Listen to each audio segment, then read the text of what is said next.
Okey, kalau semalam kita tengok 6.1 persamaan linear dalam satu pemboleh ubah. So, hari ini kita akan tengok persamaan linear dalam dua pemboleh ubah. Okey, so apakah persamaan linear dalam dua pemboleh ubah? Maksudnya, dalam satu persamaan ni ada dua pemboleh ubah. Okey, pemboleh ubah ini adalah huruf lah. Okey, so katakanlah cikgu bagi yang ini 3H tolak 1 sama dengan 5K. So pemboleh ubah dia adalah H dan juga K. H dan juga K. So dia ada dua pemboleh ubah. Okey, dan kuasa bagi setiap pemboleh ubah ialah 1. So kita tengok dekat H ni, dia kuasa dia 1. K pun kuasa dia 1. Okey, so barulah dia adalah dua pemboleh ubah. Okey.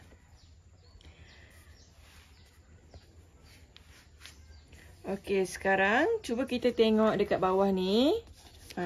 Contoh 6. Okey, terangkan sama ada persamaan yang berikut ialah persamaan linear dalam dua pemboleh ubah atau bukan. Okey, tengok soalan A. 3P tolak Q sama dengan 6. Okey, ada dua pemboleh ubah, P dan Q.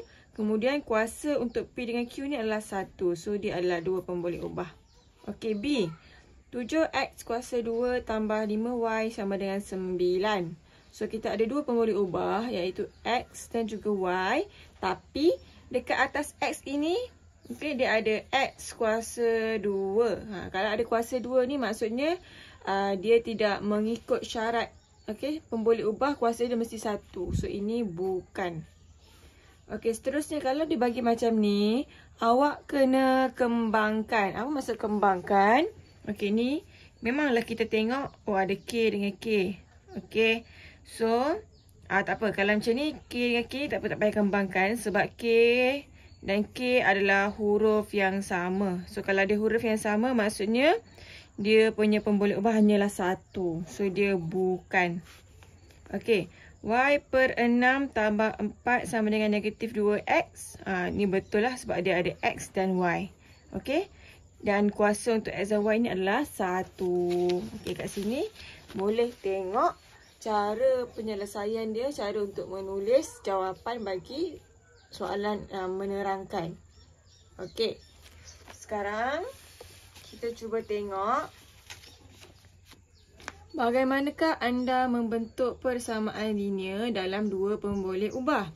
Okey, so dia bagi situasi. Okey, yang pertama A, beza. Okey, gariskan beza atau bulatkan beza antara dua nombor. So, kita tahu tak dua nombor tu apa? Tak tahu kan? So, ada dua nombor. Cikgu buat kotak lah. Dua nombor ni. Kalau dia kata beza, maksudnya tolak. Kalau jumlah, tambah. Kalau beza, tolak. Nombor ni dengan nombor ni, beza dia tolak. Jawapannya adalah 18. So, kita tak tahu nombor itu nombor apa. So, kita letakkan pemboleh ubah. Okey, ataupun huruf. Apa-apa huruf pun boleh. So, cikgu letak X tolak Y sama dengan 18. Okey. Kalau dalam penyelesaian ni, dia buat P tolak Q sama dengan 18 pun boleh. Okey. Soalan B. Okey, cuba tengok soalan B. Simpanan wang saku Ahmad ialah RMX. Dan simpanan wang saku Norita ialah RMY. Okey. Ni Ahmad punya, ni Norita. Jumlah. Bulatkan jumlah. So, kalau jumlah maksudnya operasi dia adalah tambah. Okey. Apa tambah apa sama dengan berapa jumlah dia? RM 600. So, Ahmad campur dengan Norita. Ahmad berapa ringgit? RM X. Simpanan Norita RM Y. Okey, cuba cek adakah ketiga-tiganya mempunyai unit yang sama? RM, RM, RM. Okey, so kita boleh tulis saja X tambah Y sama dengan 600. Sebab unit dia semua sama RM. Okey. Yang C. Okey. Sebuah bas dan sebuah van masing-masing dapat membawa M dan N orang penumpang.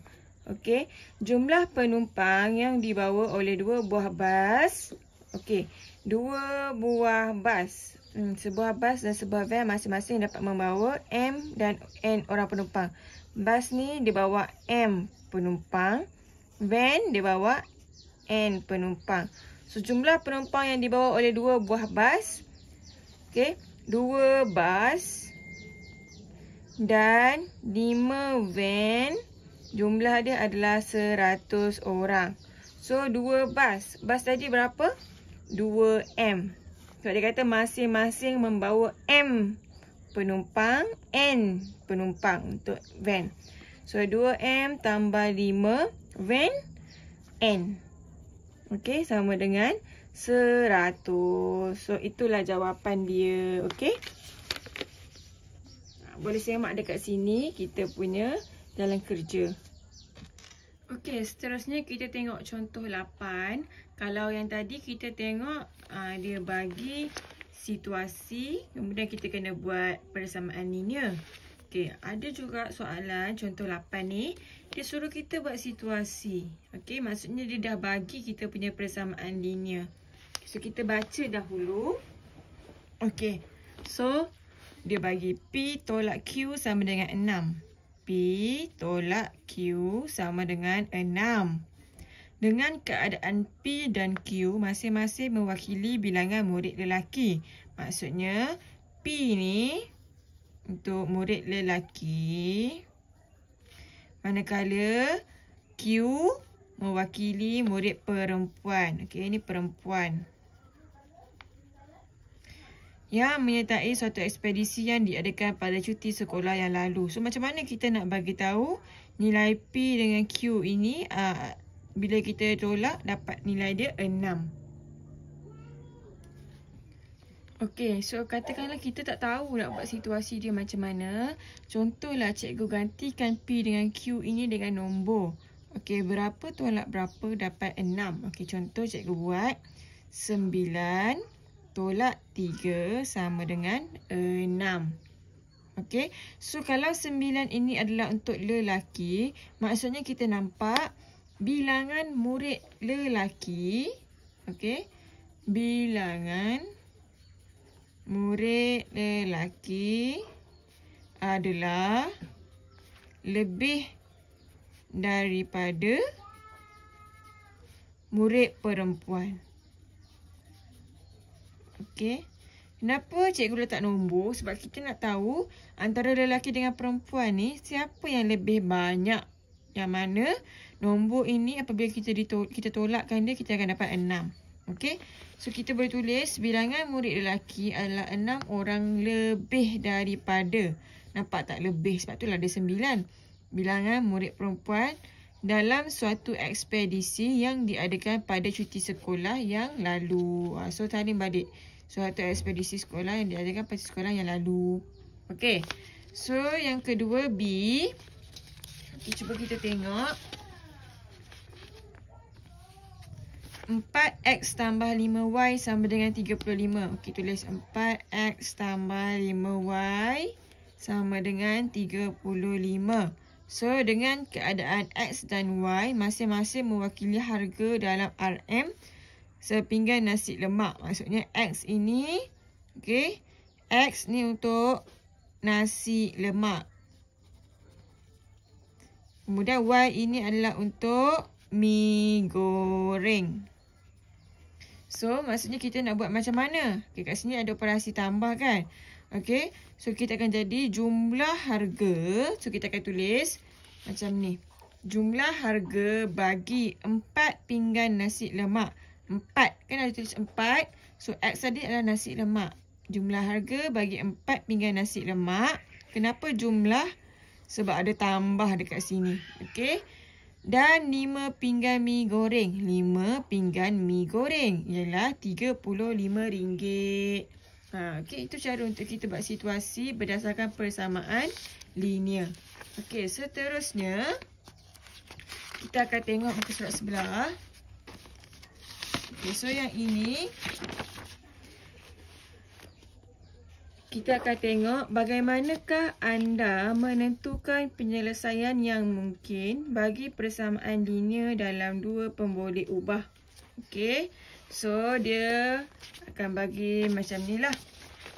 Okey, dia nak tulis 3 pasangan penyelesaian yang mungkin bagi 2x tambah y sama dengan 6. So, cikgu pun tulislah 2x tambah y sama dengan 6. So, kita tak tahu nilai x dengan y ni. So, kita anggap. Okay, cikgu kata, cikgu tulis apabila x sama dengan kosong. Kenapa cikgu letak kosong? Cikgu agak-agak. Okay, cikgu nak letak sini kosong. So, kalau x sama dengan kosong, okay, daripada sini, cikgu tulis 2. Okey, so kalau cikgu buat contoh, cikgu letak apabila x sama dengan kosong. So, kita tulis balik 2. Okey, sini kan x kan? Tapi kita gantikan x ni dengan kosong. 2x ni adalah 2 darab x. Okey, so cikgu buat kurungan. Kurungan ni maksud dia darab lah. Ataupun 2 kurungan x. So, dia adalah 2x. So, sini kosong tambah y kita tak tahu. Y sama dengan 6. Okey, 2 darab kosong adalah kosong. So, tak payah tulis kosong. Okey. So, tak apalah. Awak tulis je. Kosong tambah y sama dengan 6. So, kosong ni tidak dikira. Jadi, kita tahu y sama dengan 6. Okey, ini baru penyelesaian yang pertama. Kalau yang kedua, apabila x sama dengan 1. So, kita buat tadi 2x tambah y sama dengan 6 kan? 2. X ni tadi letak 1 pula. Tambah y sama dengan 6. 2 darab 1, 2. Tambah y sama dengan 6. Y sama dengan 6. 2 ni sebenarnya positif. Okey? Positif pergi sana jadi negatif. 6 tolak 2. Y sama dengan 4. Okey.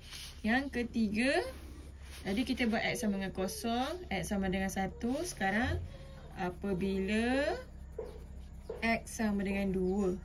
So, 2. Sini tak 2 tambah y sama dengan 6. 2 darab 2. 4 tambah y sama dengan 6. Y sama dengan 6 tolak 4 iaitu 2.